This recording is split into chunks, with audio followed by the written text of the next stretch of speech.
Megan Camp. Good evening. Barbara Boyd with Purvis Growing Company. I'm the partner in charge of the audit engagement, and here with me today is Megan Camp. She's the director in charge of the audit. So pleased to be here again to present the results of the 9/30/25 audit. Before I get started, I do want to say thank you to Ashley and her team for doing a great job being ready for us, being responsive with all the questions that we ask. It really does make for a good, smooth audit, so we certainly appreciate their assistance with that.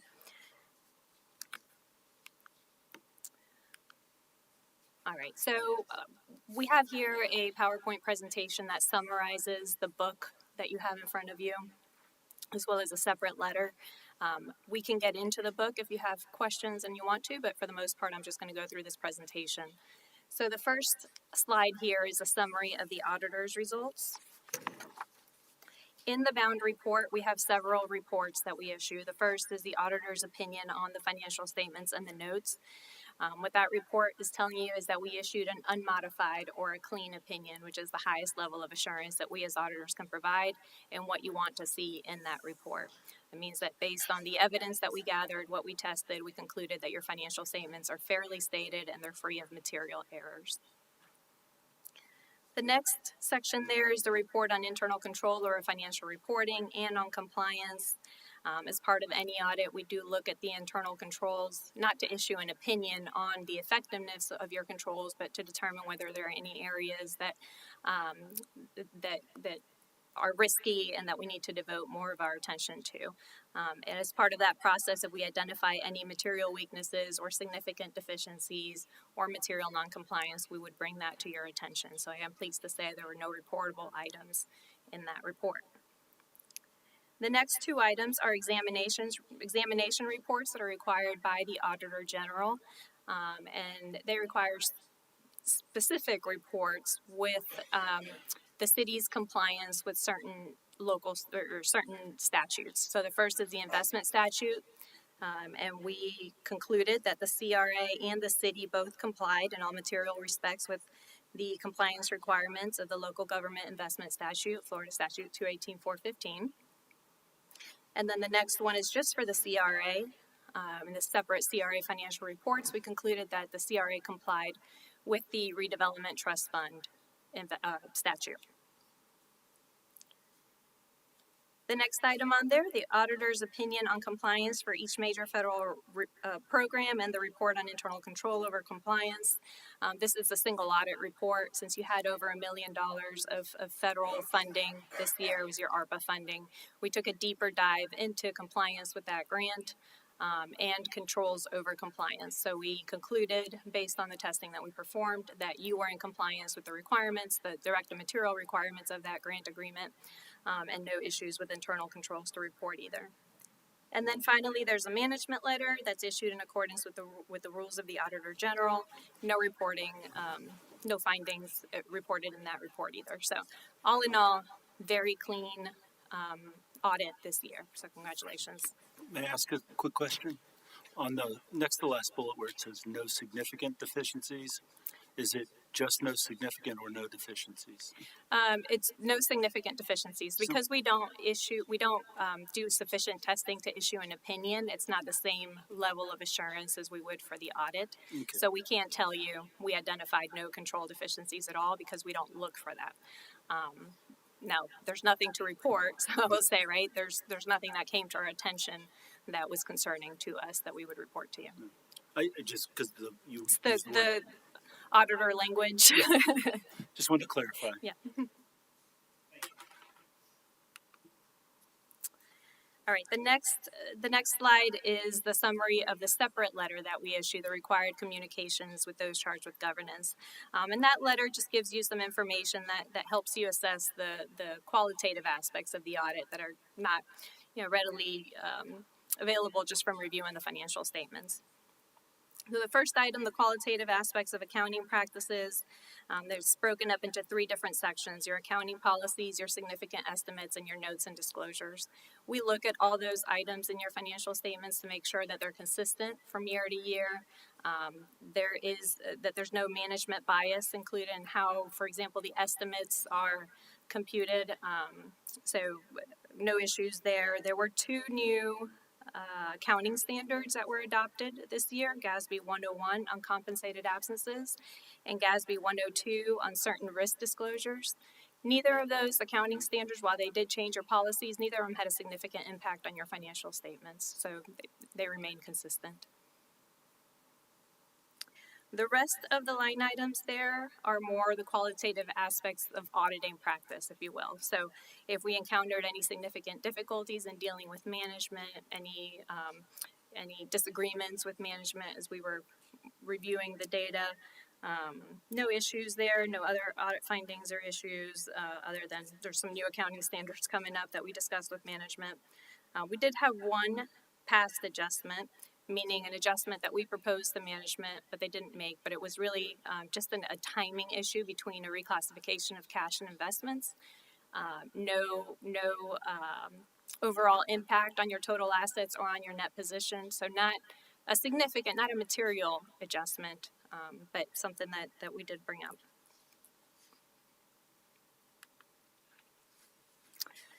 So that is it on as far as our reports and the letter go. I do have a few slides on some financial highlights of comparing current year to prior year in your financial statements. So we break this up into the governmental funds, excluding the CRA, enterprise funds, and fiduciary funds. So we'll start with the governmental funds. And this is very high level, but looking at your total revenues, they are down $1.3 million over the prior year. The main reason for that is the intergovernmental revenue, which is down $1.9 million. That was the timing of ARPA funds being spent. So that's less ARPA funding in the current year. And then your investment income and other revenue is down $1.2 million over the prior year.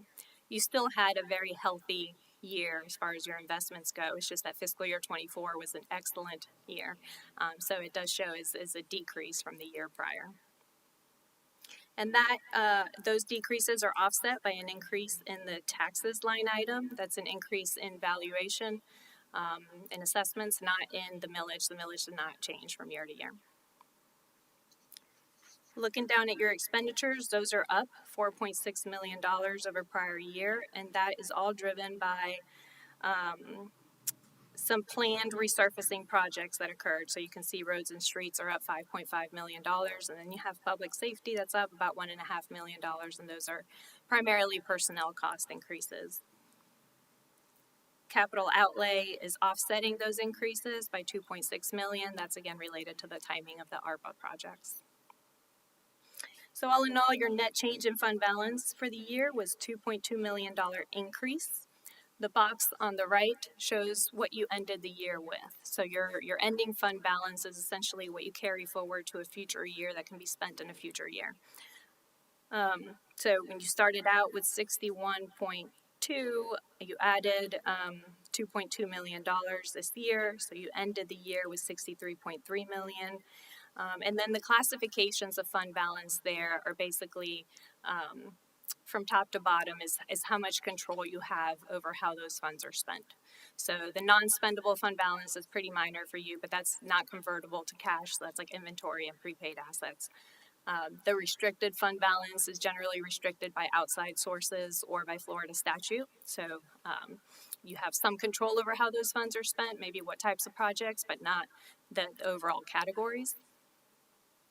Your committed fund balance is your revenue stabilization primarily. So those are funds that you have set aside for revenue stabilization. You can change that through ordinance. So, going down in how much control you have over that, you are able to change it, but generally that stays the same in accordance with your ordinance and your policies. And then your assigned fund balance is the most flexible, and that you have set aside for unanticipated events and emergencies, but almost $6 million, and then Capital projects, $27.4 million. Those are funds that you have transferred over to your capital projects funds that are set aside to pay for future projects as you have the a pay-as-you-go philosophy for your infrastructure.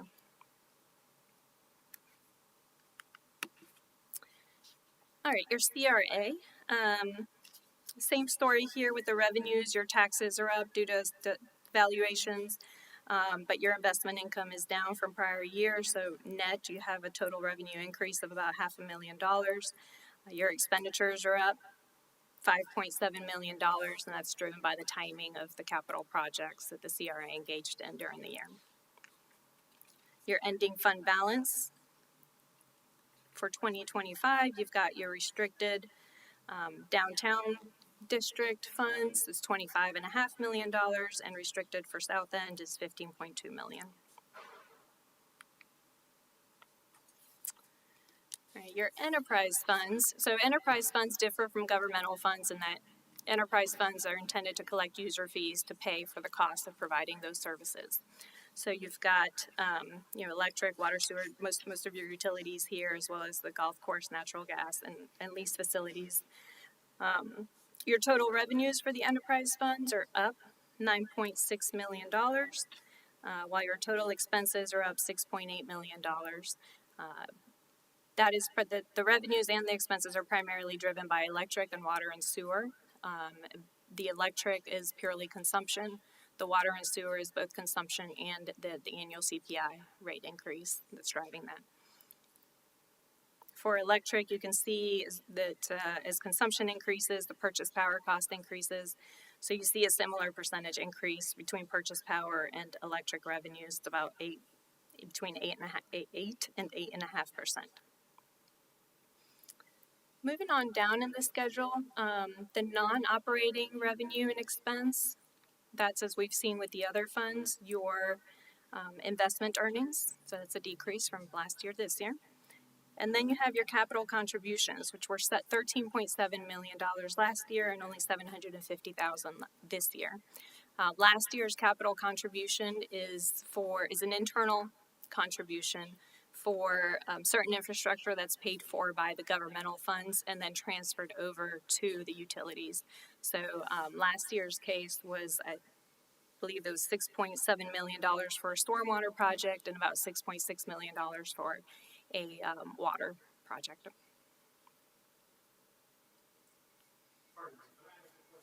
Yep. Just so I understand what I'm looking at. So where you see electric revenues have gone up by whatever, $6-7 million, did our cost of the power increase by the same amount or similar? Is that what I understood you to say? It did, yeah. So you see your purchase power under expenses increase $4.7 million. That's an 8.1% increase. And then the revenues increased $7.3 million. That's an 8.4% increase. So very similar percentage increases for both. Please forgive me when you said your names. I was listening, but I couldn't quite make it out. Of course. I'm Barbara Boyd, and All right, this Ms. is Megan Boyd. Camp. Thank you so much, Ms. Boyd. Looking at the box on the right, how you ended the year, your net position, you have a net investment in capital assets. Forgive me, I can no longer see. $221 million is invested in capital assets, and then $140 million or so is unrestricted net position in the enterprise funds. And our last item on here is the pensions, looking at some very high-level summaries of your pensions. So this is a 5-year schedule of your net pension liability and your plan net position for those pensions. The year that's highlighted is 2024 because that's the net pension liability that's included in your 2025 financial statements. The accounting standards allow you to use 1 year prior measurement date so that it doesn't delay the issuing of your financial statements.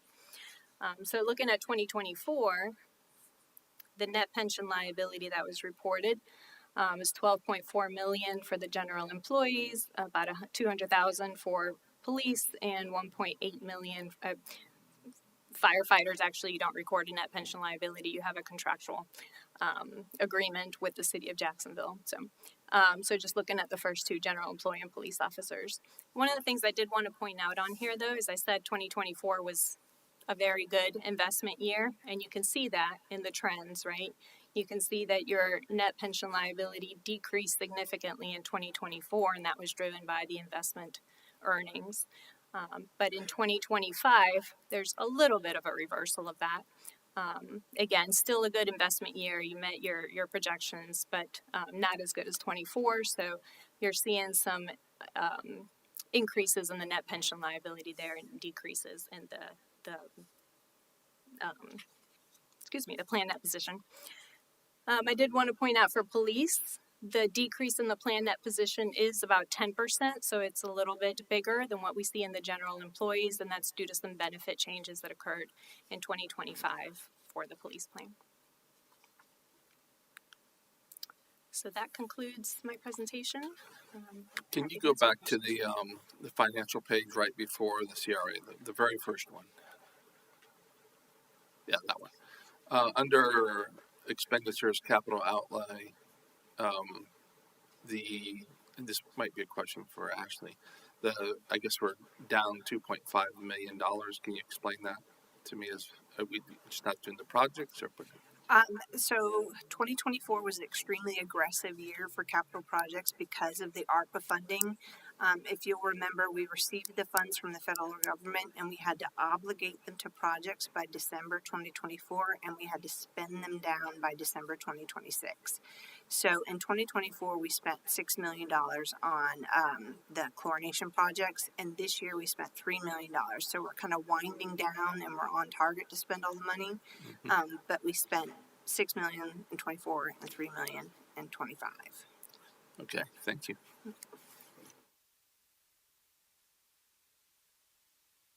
And Ashley, just to clarify, so you're saying that those were ARPA funds, those were not, that was federal government money, right? That was not our tax dollars. Correct. The ARPA funding, they gave us $11.8 million in total. And we used those funds to make improvements to our water treatment facility and some of our roadways. Okay, thank you. I think this is a dumb question. For the investment income, that's actually like hard income dividends and realized gains, right? Or is that unrealized gains and losses? It's both. Okay. It's both unrealized and realized. Oh, okay. So it wasn't that dumb of a question. Thank you. Nope.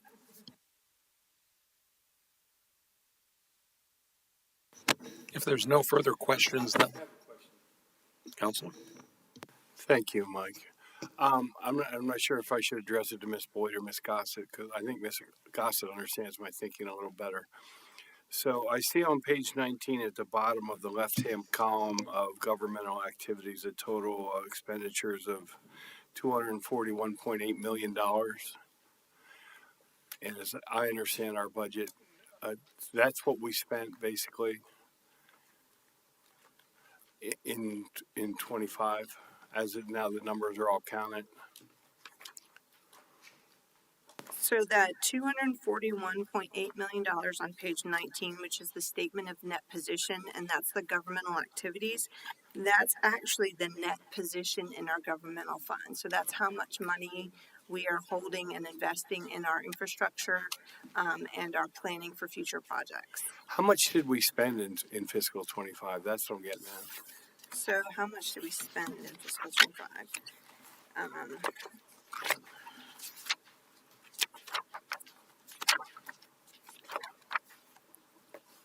So program expenses in the governmental activities, which does not include transfers, was $39.4 million. Well, let me ask you this question. What was our total revenues taken in from tax dollars? And For taxes, so tax revenue across all governmental funds, our total tax revenue is $38 million, and that includes property taxes and communication service taxes. thank you. Thank you. That's all I had.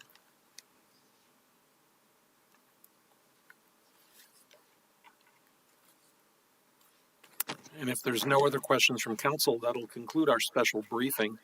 The acceptance of the annual comprehensive financial report is on the agenda for the council meeting starting at 6 o'clock. It is under consent item A.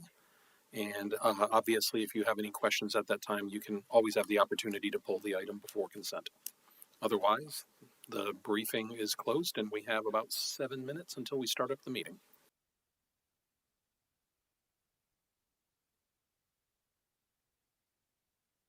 Evening, everyone. Welcome to the regular city council meeting for Monday, March 2nd. We're going to do things a little bit differently this evening, and I'm going to turn it over to Councilmember Golding to run our opening ceremonies. Thank you, Mayor.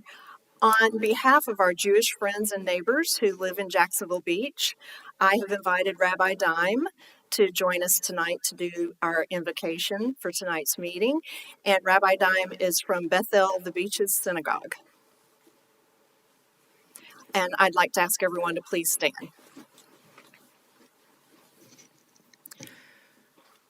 God, the eternal source of blessing, we pray for this council members, and city staff who serve the citizens of Jacksonville Beach. Please grant wisdom to us and our law enforcement community as we grapple with how to handle teen takeovers and any other troubling events in our community. Oh God, bless our military, first responders, medical providers, and law enforcement community. God, hear our prayers and grant us peace and all the world peace. And together we say, Amen.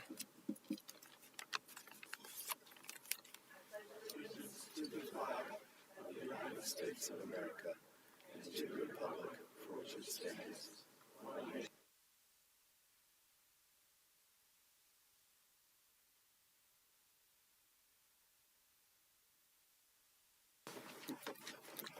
Thank you, Rabbi Dime. This meeting is called to order. Madam Clerk, roll call. Councilmember Golding, Here. Councilmember Horn, Here. Councilmember Jansen, Here. Councilmember Sutton, Councilmember Wagner, Here. Councilmember Wouters, Here. Mayor Hoffman. Here, moving on to approval of minutes, item A. I move to approve the minutes for the council briefing held on February 9th, 2026. Second. We have a motion and a second. Any discussion? All in favor signify by saying aye. Aye. Any opposed? Motion carries. Item B. I move we approve the minutes from the regular city council meeting held on February 17th, 2026. Second. We have a motion and a second. Any discussion? All in favor signify by saying aye. Aye. Any opposed? Motion carries. Approval of the agenda. I move to approve the agenda. Second. We have a motion and a second. Any discussion?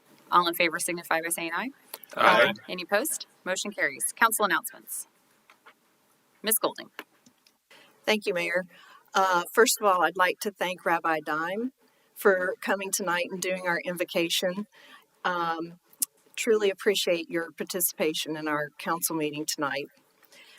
I also wanted to thank our Jacks Beach Police Department for all they've done in the last couple of weeks, in particular with regard to the teen takeover event that happened a couple of Saturdays ago. For the benefit of the public, our police department was on top of what was going on. They knew that there was something in the works, and they had put together a plan, and they had overstaffed, or well, not overstaffed, but they had added to staff what they would normally have.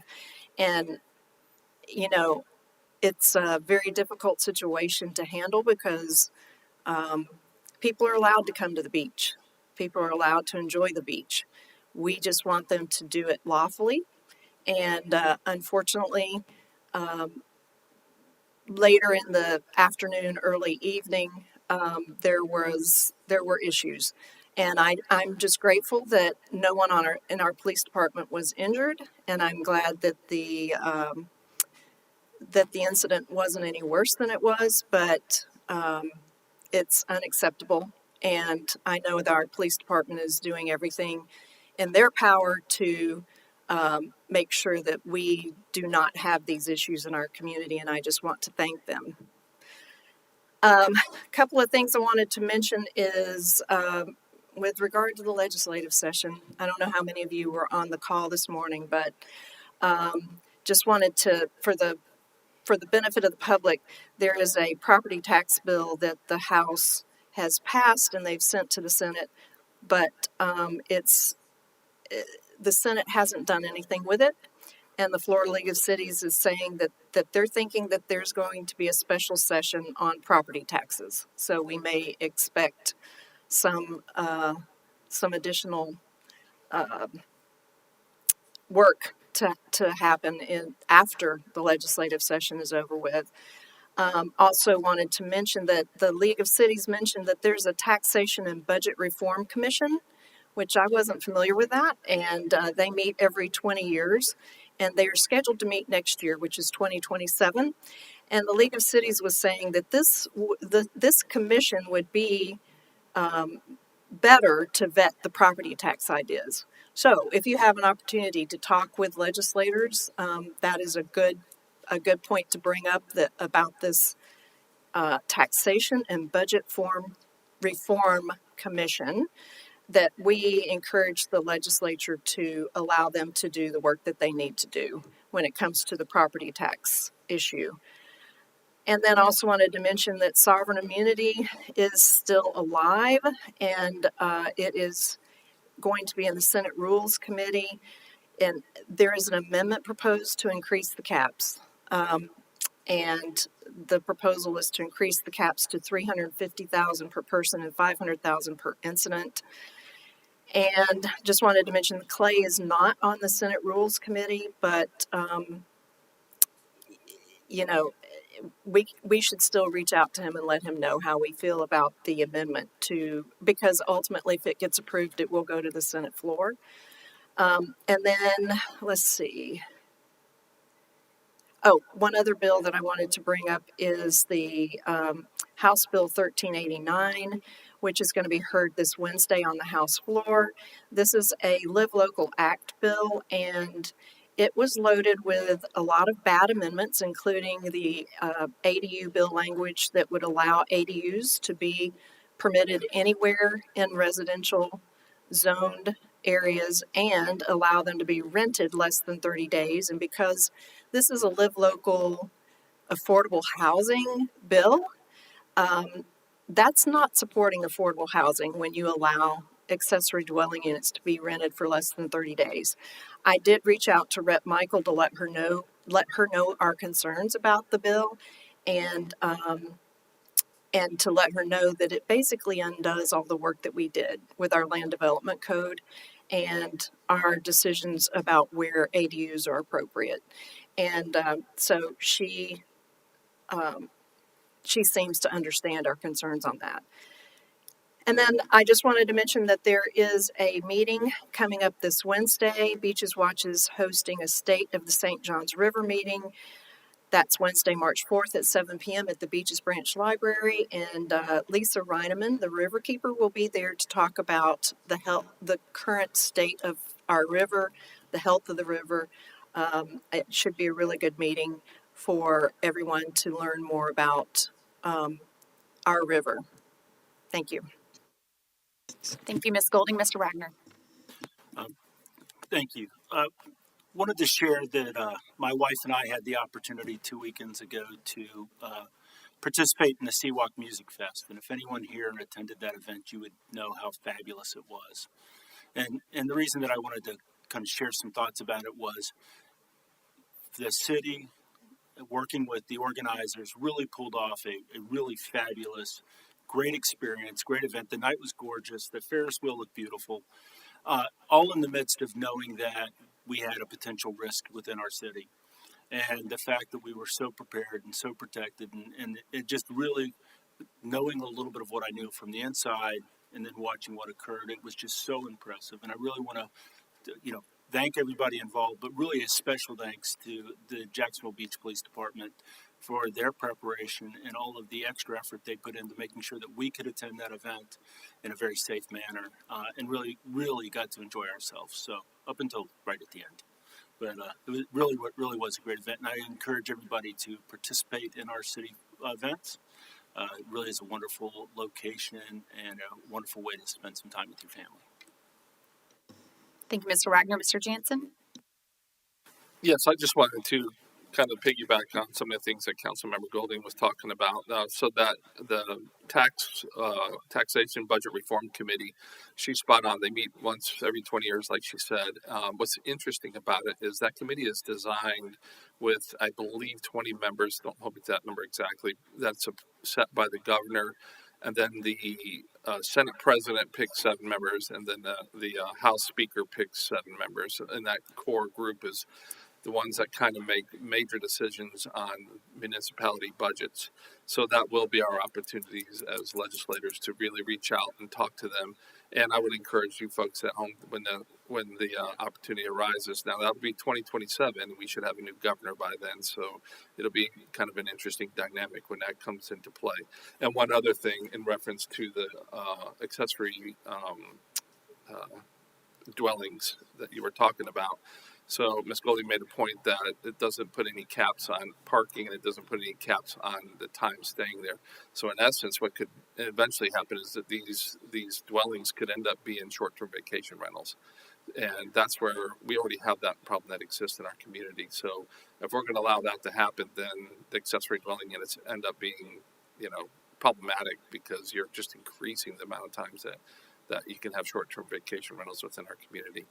And I'll also piggyback on saying that our police department did a phenomenal job as far as trying their best to keep the community safe. The one thing I want to point out was when these teenagers armed with guns decided that they were going to shoot, they were within 25 yards of 2 police cars. So they had no regard for life or the fact that law enforcement was literally right there. There's plenty of videos out there on the social media if you wanted to see it. So we certainly got to get our hands on that, but they're doing a really good job with some social media intervention and catching these before they're happening. So, Thank you, Mr. Jansen. Mr. Horn? I'm going to piggyback on a couple of things here. I will just add on to what several of my colleagues have said. I thank the City of Jacksonville Beach Police Department for their efforts. I thank Chief Smith and all of the fine officers who serve us. I love saying this, and I'll say it over and over again. I thank Chief Smith for doing everything he can to make our city as comfortable, as safe, and as welcoming for the citizens and for the visitors who want to come and enjoy it as he can. And I thank him for making it as unpleasant as legally allowable for anybody who wants to come and cause problems. I think we're seeing a paradigm shift, and Councilor Jansen mentioned it. I mean, you see those videos in a space the size of this room, and there's a police officer at the other side of the room, and somebody's willing to pull out a gun and shoot at somebody. We're looking at a hard issue. We're looking at a societal problem, and I hope we can continue to get rid of this in Jacksonville Beach, because I don't like seeing it.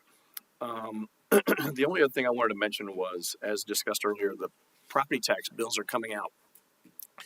And I want to say this, just a brief synopsis of what's kind of coming down the pike, is that make sure you pay attention if these come out and they become something that gets on the ballot.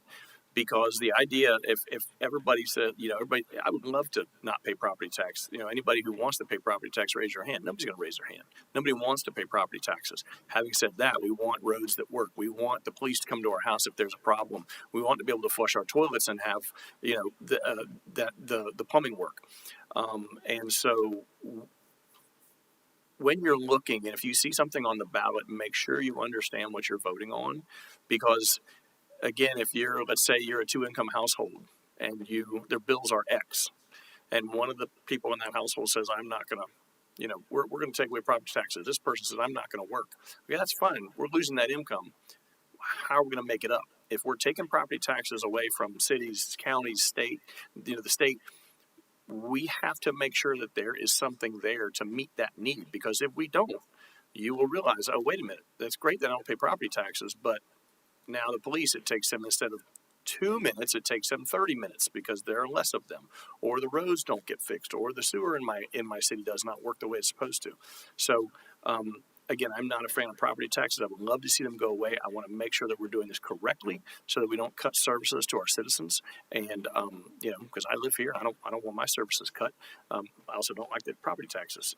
We need to do this correctly. And that's just my thoughts, and I want to make sure everybody's aware of that, because the idea when it comes up on the ballot, everybody's like, "Oh yeah, great, let's get rid of property taxes. It's wonderful," but they don't think about the other side of that coin. Thank you. Thank you, Mr. Horn. Mr. Wouters? Thank you, Madam Mayor. I just want to let everyone know I concur with all the statements of my colleagues. Chief Smith does a great job, and he takes it very personally. And for all those people, take cheap shots online at our police department, they did all they could. And I want to thank Councilwoman Golding for inviting the rabbi here. I think it's very appropriate. And the one thing I haven't heard touched upon is I'd like to ask for a moment of silence for the military folks we've lost. God rest their soul. Thank you, Mr. Wouters. Any other council announcements? I'll just touch on a few things, not to belabor the point, but on the sales or the property tax issue. If you came in a little early, you heard part of our audit report, which was as great as an audit report can be. And really, if you want to borrow it and read through it, I think you will see that Jacksonville Beach is doing a great job managing our general fund, our community redevelopment agency funds, our enterprise funds, and we have a completely separate audit for our pension funds. So thank you to the Purpose Grade team and to our Ashley and our entire finance team here in Jacksonville Beach, and all of the department heads and everybody who helps make sure that we have sound, responsible decision making with your tax dollars. So you can rest assured that we are doing that. A couple other things. Spring is here. It might not quite feel like it out there yet, but with that, we have a lot of events coming up, and I really encourage you to support some of these events that we're working on putting into the Seawalk Pavilion in Latham Plaza. Times we don't have big festivals that we really want to see our locals come out and enjoy. So we have the new Tuesday night farmers market. So it's 3 to 6 right now, and I think it goes to 3 to 7 once the time changes. Tuesday night right out here in Latham Plaza. Then on Wednesday we have Seawalk Sessions, which is just a really laid back music event out there at the Seawalk. And then on Sunday we have the Women's Wellness Fest. So if you are bored in Jacksonville Beach, I don't know how, because we have a lot going on. But before you come down here, make sure that you are registered for paid parking, because that is also starting this weekend.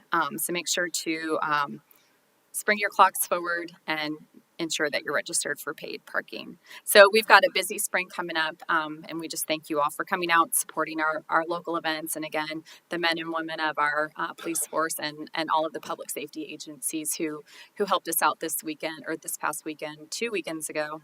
Time flies, and we'll continue to do so throughout a busy spring and summer. Any other announcements? Okay, moving on, courtesy of the floor. We'll start with Megan Tiliakos. Come on up, give us your name and address, and you'll have 3 minutes to address the council.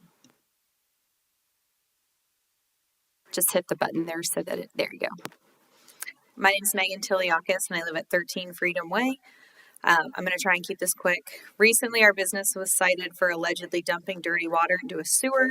The determination was made from an exterior inspection, from a city vehicle and a sidewalk, without a full inspection of the operation. We invited that city official onto our business to help review our setup and allow us to explain the process, where we were told that was outside of his jurisdiction, and he declined.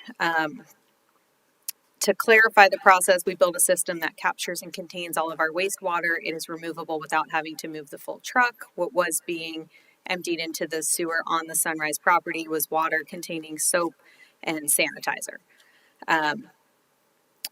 The city ordinance clearly states we cannot dump into city sidewalks, tree pits, or storm drains, and that grease disposal is prohibitive, which we did not do any of those things when we do not create any grease on our truck. Then on Friday, we were cited again, this time for remaining on site for what was described as impermissible hours between 3 a.m. and 7 a.m. We were told this rule exists to ensure that food trucks leave to properly dump wastewater. Under the state of Florida food truck regulations, we are self-contained. We are not required to visit a commissary daily. and we believe that we were operating in compliance with that standard. We were also under the impression that modifying our water removal process addressed the city concerns. Therefore, we were shocked when we received a notice stating fines of $250 a day. We complied immediately on Friday. We came here to the city offices to try and speak with Ms. Beavers. She was unavailable at the time. We wanted to discuss the differing interpretations and try and find a way to move forward together. So we've now been closed. We're still closed as of Monday at 6 p.m. We have still not received any response from Ms. Beavers or anyone in planning and zoning. This is now the second citation without an on-site inspection and without any willingness to engage in dialogue to reach a mutual understanding.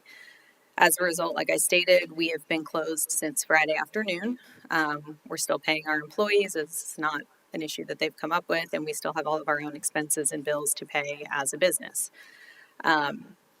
So we're not asking for special treatment. We're asking for clarification and communication and fair enforcement of these rules. We want to operate in compliance, but we need consistent interpretation, and we want to see our city employees be held to a higher standard and work with us as, tax-paying citizens to get resolution on these matters. Thank you. Thank you, Ms. Tiliakis. Catherine Screeman.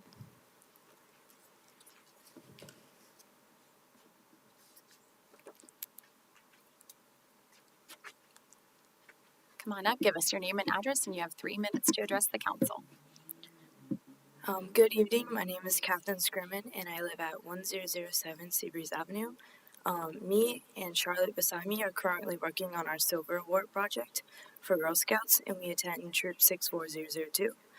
I have lived in Jacksonville Beach my entire life, and I have noticed that at 16th Avenue South at the beach access entrance, there is no beach rinse-off shower. I live a few blocks down the street, so I go to the beach a lot, and this is always an issue because cars get sandy, skin can get irritated, and it's just a lot for people. So our proposal is to ask the city to install a beach shower on 16th Avenue. After talking to many citizens of Jacksonville Beach, many agreed that installing a shower would be extremely helpful. It was a lot of people, surfers, moms, parents, and after seeing a big variety of people agree on the topic, we knew this was something important. We have an online petition and an in-person petition. The online petition has gotten over 230 signatures, and the paper petition has gotten over 50 signatures.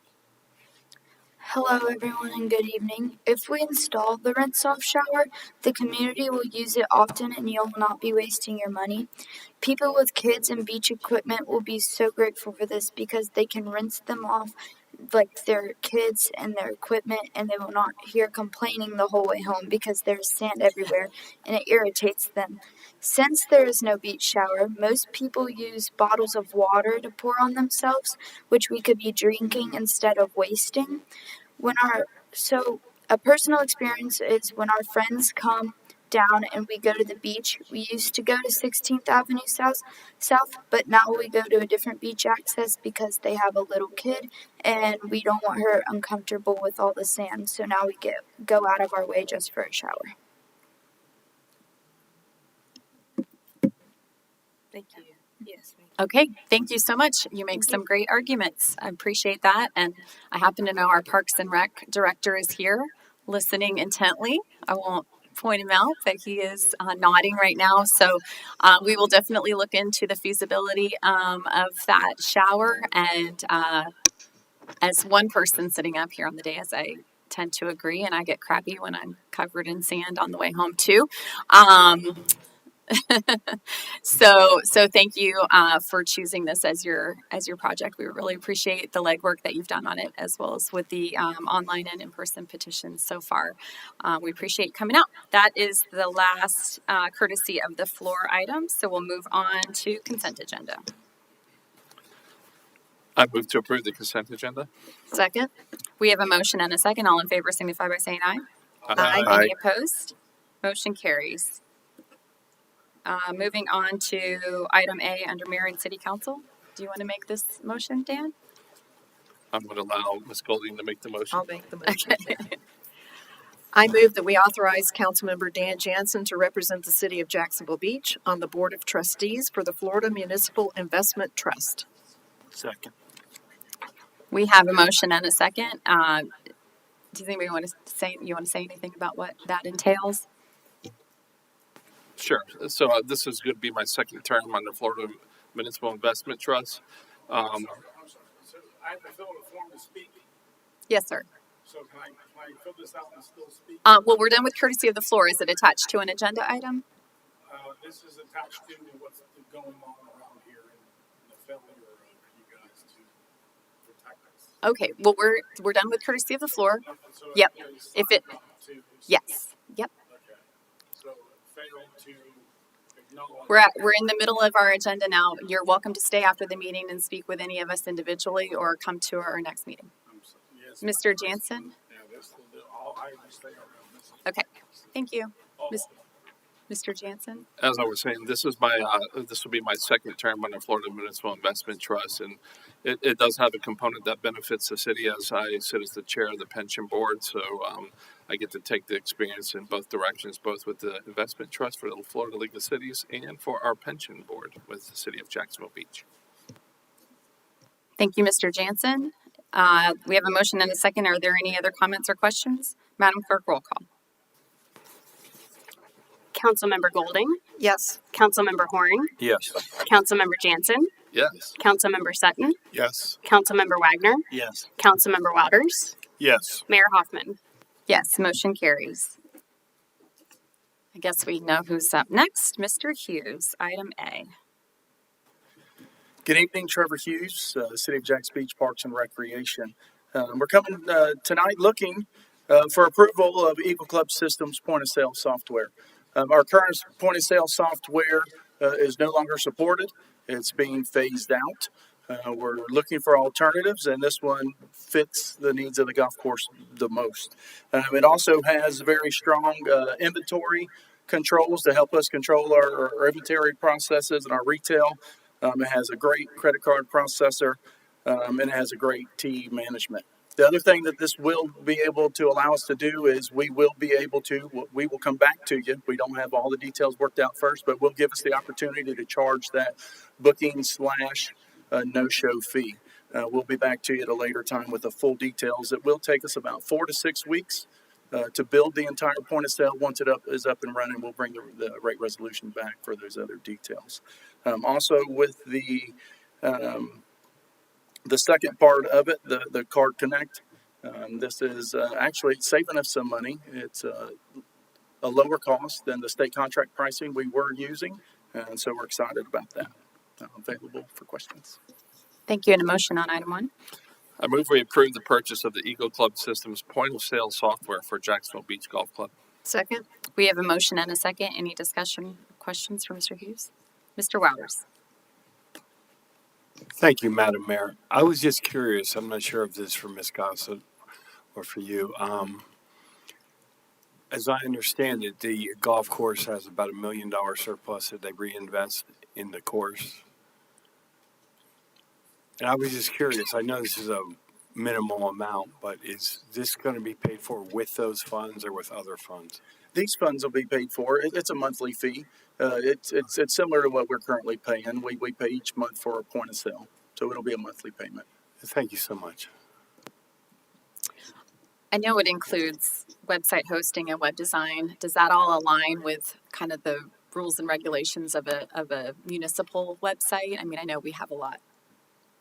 We will ensure that it aligns with all proper procedures and PCI compliance and. Okay, and like accessibility and Yes. things like that. Okay. And then, do we have a separate website right now for the golf course? So there is, and it's hosted by 4Up, but it's linked back towards our page. Okay. So it'll be similar, and that means it'll be you go to our web page and you click on it, and it takes you to. Just takes you somewhere else. Okay. Yeah. Thank you. Any Mr. Routers again? I'm sorry, I just had a follow-up question. Will this affect how you can make tee times? Will it still be like, the magic, whatever, 6 or 7 in the morning? Once a week? So we'll get that at the resolution, but the tee time, it may look a little bit different because it'll be a new website.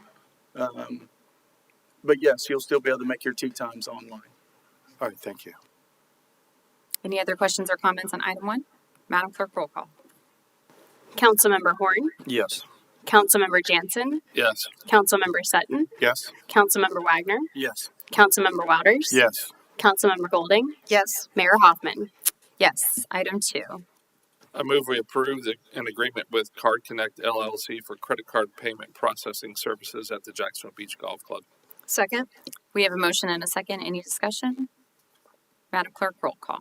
Councilmember Jansen, Yes. Councilmember Sutton, Yes. Councilmember Wagner, Yes. Councilmember Wouters, Yes. Councilmember Golding, Yes. Councilmember Horn, Yes. Mayor Hoffman. Yes, motion carries. Item B. Mr. Fatides. Good evening, Mayor and Council. Jason Fatides, Parks and Recreation. This item, we're asking Council to approve an agreement with the Volunteer Lifesaving Corps and Ocean Rescue to co-host the South Atlantic Lifesaving Regional Competition. This is an annual competition, and Ocean Rescue, along with the BLSC, are members of the United States Lifesaving Association, which is part, the SALA region is part of that. And last year, this was hosted in North Carolina, I believe, and we're looking to host it this year. It's open to all agencies within the region that extends from Southern Virginia to Northern Florida. And the agreement simply lines out what each party's responsibilities are, and that it would be a total cost sharing both in revenue and expenses. Thank you, Mr. Fatides. And a motion? I move we approve a co-sponsorship agreement with the Volunteer Lifesaving Corps to host the 2026 South Atlantic Lifesaving Association Regional Lifesaving Competition. Second? We have a motion and a second. Discussion? Mr. Wagner. So have the combined organizations discussed any plans to humiliate Councilor Horn during this event? You can catch me. Are you offering an amendment to the agreement? Sir, I'm sorry. I'm sorry, sir. You need to please be quiet while we're going through the city's business. We are laughing at a joke about an entirely different issue. Sir, continue and I will ask you to leave. Thank you. Mr. Horn? Mr. Wouters. Bring home the gold, VLSC. Yeah. I really appreciate that both organizations are working together to sponsor this event. I think this is going to be a really great event for us out here on our coast, and I think at least the weather will be a little warmer than last year. Wasn't it really cold up there in North Carolina, as I recall? Am I making that up? Okay, I see nodding back there. Someone who was probably in the water. Any other questions or comments? Madam Clerk, Mr. Sutton. Jason, looking at the financials there, so anything as far as sponsorships go, which would be starting sometime soon, and seeking those, that'll continue to offset the. Yes, and we will share everything equally. This we've been actually meeting together monthly since November. I think we have another meeting this coming week. And then probably in April, we'll start to meet maybe twice a month or whatever is necessary. But so far, those meetings have been very productive. Everybody's excited about, doing this together and putting on a stellar event. Thanks. Mr. Horn? And I was just going to say, in regards to the financials, I do not think that this will end up being there may be an upfront expense to the city, but in regards to sponsorships and things like that on the back end, competitor fees, things like that, they will all be recouped on the back end. So I think it's not an expense for us. Any other questions or comments? Madam Clerk, roll call. Councilmember Sutton, Yes. Councilmember Wagner, Yes. Councilmember Wouters, Yes. Councilmember Golding, Yes. Councilmember Horn, Yes. Councilmember Jansen, Yes. Mayor Hoffman. Yes, motion carries. Item C. So This item, Mayor, is to approve the second amendment to our agreement with the Volunteer Life Saving Corps. If you recall, we entered into an agreement with them in 2023. The agreement requires that we meet annually at the end of the season to debrief and discuss operations. When we met for the third year operations, there were no issues. I can report that the relationship is working as it's intended to work. We are very, very grateful for the additional service that they provide for us. And so we had nothing operationally to discuss or amend in the agreement. The only amendment that we are going to make are 3 minor amendments as to the use of the life-saving station. Thank you. And a motion? I move we approve the second amended and restated agreement between the City of Jacksonville Beach and the Volunteer Life Saving Corps for ocean rescue services. Second? We have a motion and a second. Mr. Horn. I will reiterate what you said. I want to thank members of Volunteer Life Saving Corps for continuing to serve the City of Jacksonville Beach as they have since 1912. It is a huge benefit to our community. It is a huge resource to the young folks in our area. They get leadership training. They get, training in how to serve the community, serve the citizens, and it's a wonderful organization. I just thank you all very much. Ms. Golding. I just want to thank both organizations, both JBOR and VLSC, for taking a really difficult situation and making it a really good situation now and working so well together, and for all that the VLSC is doing to support JBOR. Ditto to that. We've come a long way. I'm really glad to see it. It was hard to get here, but I think it's paying off, and I really appreciate both parties for being so willing to work together for the betterment of our community. See no other questions, Madam Clerk, roll call. Councilmember Wagner, Yes. Councilmember Wouters, Yes. Councilmember Golding, Yes. Councilmember Horn, Yes. Councilmember Jansen, Yes. Councilmember Sutton, Yes. Mayor Hoffman. Yes, motion carries.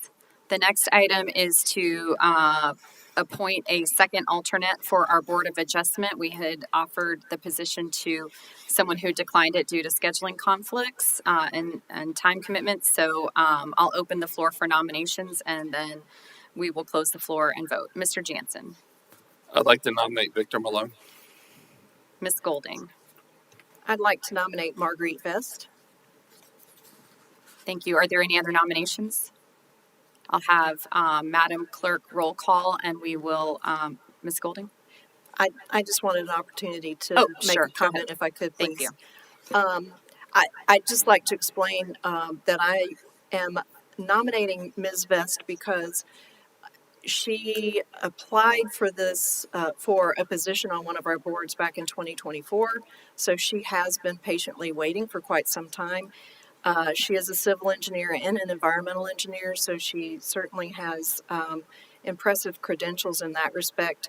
And she participated in the CIA, which is our Citizens Information Academy. So for anybody out there in the audience, it's a really good opportunity to learn about our city and how things work. And we do appreciate it when our citizens attend that, because it can, I think, hopefully make them better board members as well. So I believe she's the only one in the list of candidates who has taken the CIA class, and so that's why I'm supporting her for the board appointment. Thank you, Ms. Golding. Any other comments before we select our choices? So as Madam Clerk calls your name, just state your selection, and then whoever wins that will go ahead and do the motion to appoint. Madam Clerk, roll call. Just to clarify, the first one was Victor Malone. okay. Thank you. Councilmember Wouters, Am I supposed to say the Sorry, name? yeah, Malone or Vest. Vest. Councilmember Golding, Vest. Councilmember Horn, Malone. Councilmember Jansen, Malone. Councilmember Sutton, Malone. Councilmember Wagner, Malone. Mayor Hoffman. Malone. And a motion? I move we appoint Victor Malone as the second alternate on the Board of Adjustment. Second? We have a motion and a second. Any discussion? Madam Clerk, roll call. Councilmember Wouters, Yes. Councilmember Golding, Yes. Councilmember Horn, Yes. Councilmember Jansen, Yes. Councilmember Sutton, Yes. Councilmember Wagner, Yes. Mayor Hoffman. Yes, motion carries. Thank you both, Mr. Malone and Ms. Vest, for stepping up to serve our community. Moving on to Resolution A. Do we have an update from Mr. Hughes?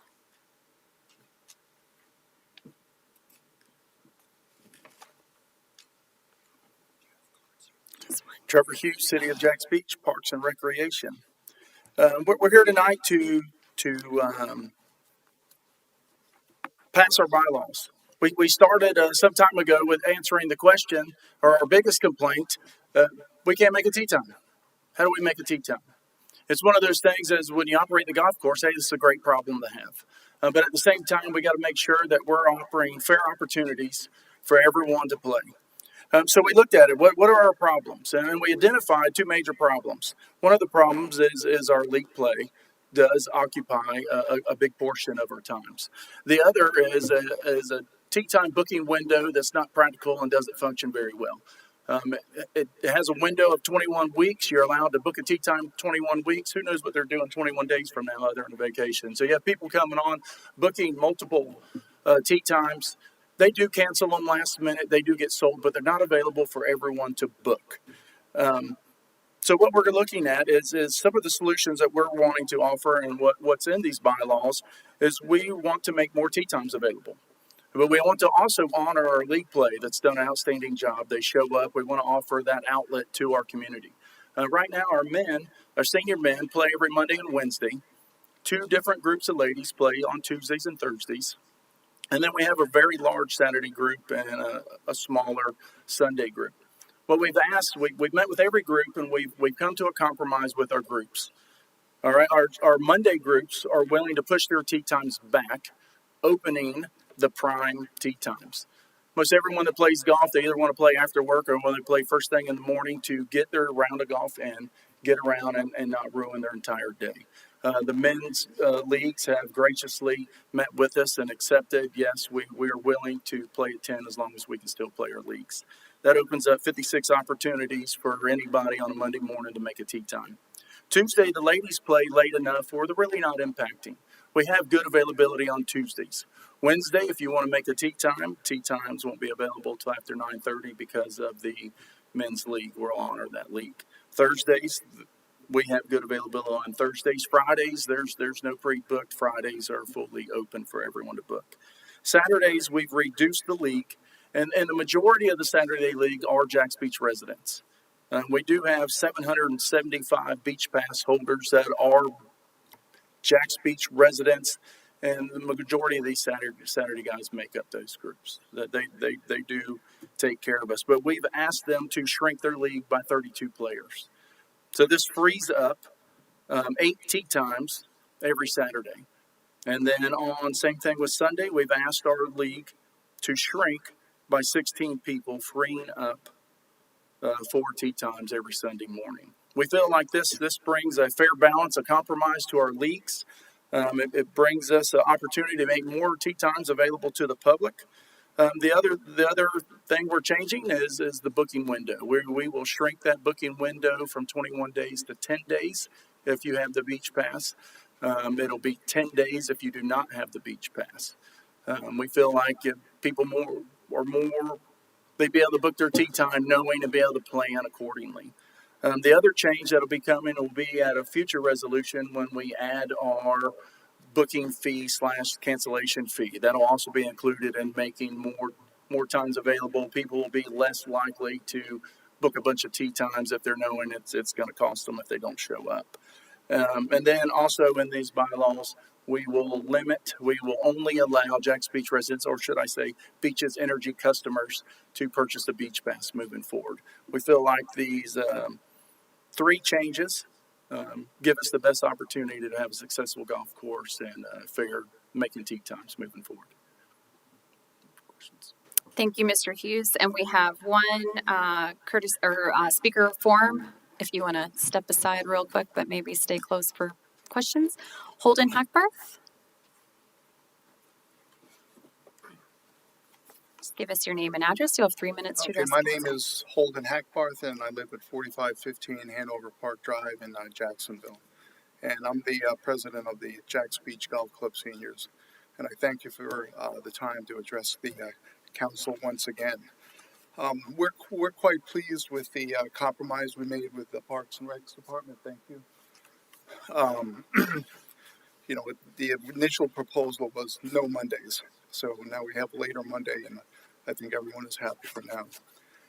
The suggestion I would like to make is I still am perplexed by the data that was collected to make the decision that Monday morning tee times by the leagues are creating a big problem. And I just would like to suggest that once we have the new point of sale system in, where people get charged if they don't show up, the shorter sign up window, perhaps we can get more visibility into where the problem really is.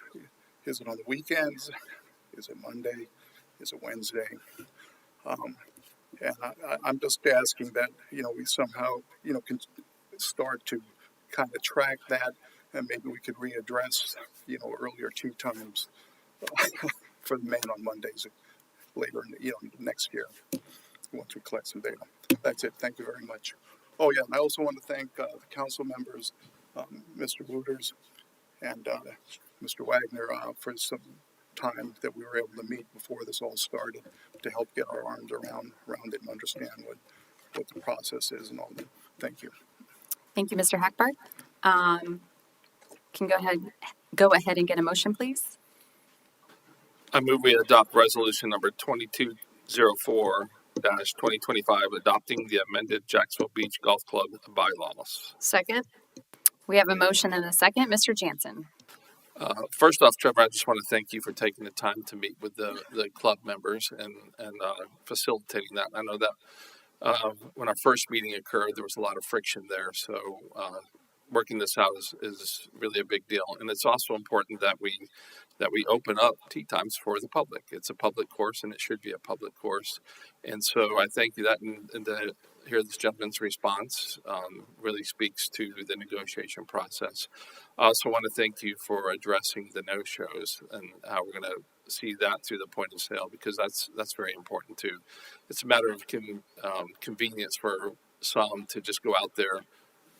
We'll take the example of going out to eat at a restaurant, just making reservations all over the place, and then decide, well, I just won't show up with all the other ones. So it really inconveniences some people.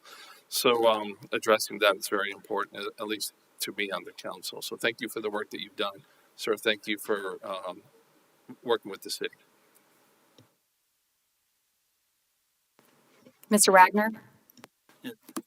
Echoing many of the points that the good counselor provided. So we really do appreciate kind of that you guys being willing to take a step back, reassessing with the community and the folks that love this golf course. It's a huge part of our community. So that I think that's fabulous. I would like to see us formalize some type of input process, or council of the clubs or something along those lines. Is a repetitive process. I think it can only make us better. And I know folks are willing to have those type of discussions. So really do want to, again, express my appreciation and just encourage us to make sure that this feedback loop is a repeatable process. Thank you. Ms. Golding. Thank you. Real quick question for you, Trevor. You stated a number of beach pass holders that are Jacks Beach residents. Could you repeat that again? Because I did. It was 700 and about 775. Are Jacks Beach residents? Yes, ma'am. That many? Wow. Okay. And I just want to quickly echo what my colleagues have said, that I do appreciate all the work that you guys have put into coming up with a compromise, but also meeting with all the interested parties. And because, as Mr. Jansen said, it was, it was a difficult situation, and I feel like you guys have come up with a really good compromise. So thank you so much for all that you've done to get to this point. Mr. Sutton? Trevor, you mentioned a few minutes ago about down to 10 days on the booking window. It's currently 21 for pass holders, and that's going down to 10, right? And then for the general public, it's 14, and that's actually going down to 7, right? Yes, sir. Okay, yeah, I think that'll help tremendously, combined with the additional tee times and opening things up. And again, as everybody else has stated, I really appreciate the work. It was pretty contentious there at the beginning, and appreciate the leagues working with Parks and Rec staff, and thanks to Wagner and Wouters too for helping out. So, Mr. Horn? Yeah, basically, Councilman Sutton just mentioned everything I want to say. Appreciate you working with the leagues. I appreciate everything. I had actually planned on saying this earlier before all this came up, but I want to make sure that once we have this new system in place, if you guys, like to Mr. Hackbar's point, if you guys can use the data that we're getting and really kind of, use it, if we're getting this new system, let's put it in place and let's really kind of use that to make this even better. We have an amazing course, and we need to use the tools we have and just make it better and better. It's kind of lather, rinse, repeat. Keep doing what we can. Quality improvement, and just do what we can. So, thank you, Mr. Jansen? Thank you, Mayor. Just a real quick revisit. Thank you for also continuing to recognize our junior golfers and the benefit that they get, along with our military and first responders. I think that's very important for our community. Thank you, sir. Mr. Wouters? Thank you, Madam Mayor. Trevor, thanks. Difficult situation. Y'all did a great job. I would just like to echo, hopefully we can revisit this as time goes on and see how we can tweak it to make it better, as we maybe at least on a yearly basis. Thank you. Any other questions or comments? Madam Clerk, roll call. Councilmember Golding, Yes. Councilmember Horn, yes. Councilmember Jansen, Yes. Councilmember Sutton, yes. Councilmember Wagner, Yes. Councilmember Wouters, Yes. Mayor Hoffman. Yes, motion carries. Before we adjourn this meeting, I'm going to give you the opportunity to come and address the council, sir, if you'd still like to. You have 3 minutes. Give us your name and address, and I encourage you to speak with respect. I understand that you're angry and frustrated right now, but as soon as I hear any disrespect, I'm going to gavel this meeting out, and we're going to be adjourned. Fair enough. Thank you very much. That means a lot. I appreciate that, Mr. Hoffman. My name is Vance Phillips, 711 Beach Boulevard. Moved here from up north. Shocker. One of those, us northerners that came down here. My wife picked this place. We were ecstatic. We moved in November. We walked to the beach every day. It was heaven. What we're doing now is looking to go somewhere else. This is out of control. By June, we did not like this place. It's out of control. I appreciate the respect you have for the police department. I'm a firefighter. I respect them as well. I got a job here. I work just down the road. It's been amazing. But I will not live in Jax Beach. Period. This beach is not a place to go to if you are a civilized civilian. I've seen chicken wings put in the sand. I've seen cigarette butts. I've seen drug deals. I've called the police twice since I've been here in 3 years. What you need to do is stop spending money anywhere else except for private hired police forces to sit on the pier, to sit on the corners, to sit at McDonald's, to sit at everything. It is, you have to make a statement. This is a beautiful place. It is an amazing place. This is the prime of Northeast Florida. And it's going in the wrong direction. So I beg you, I ask you, this should not be happening. I'm telling you, when we moved here in November, we never thought we'd leave. But now we're buying a house in Bonavita. We're leaving. We ride our bikes up here, and we came up to the concert at the shooting. We ride our bikes. We still love to come here, and we came here. Now my wife's life was on the line. We ride south right behind McDonald's. That could have been us. We came up to that concert. We want to come up to the concert. Surf bar. We do it all. We love it. I got friends in Atlantic Beach. We drive. We ride our bikes First Street all the way. Should we avoid Jack's Beach? Guys, ladies, it's heartbreaking. You need to cut ties, do something, spend money, make a statement. Thank you, Mr. Phillips. If you could go ahead and fill out the speaker card too and just hand it to the clerk so we can have that on the record as well. Thank you very much. And do I have a motion to adjourn? I move to adjourn. Second. All in favor signify by saying aye. Aye. Any opposed?